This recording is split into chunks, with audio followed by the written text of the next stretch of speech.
कवनी तयन धन लुटावे त कवन हित खुश होले हो।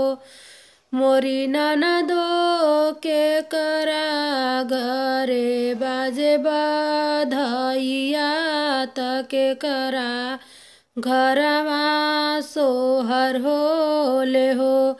मोरी ननदो के करे ही घरे बाजे बधइया त के करे घरे सोहर होले हो।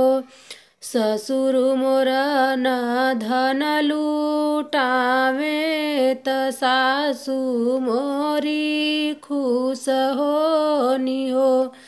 मोरी बहिनी भसुरु घरे बाजे बधइया त देवरु घरे सोहर होले हो।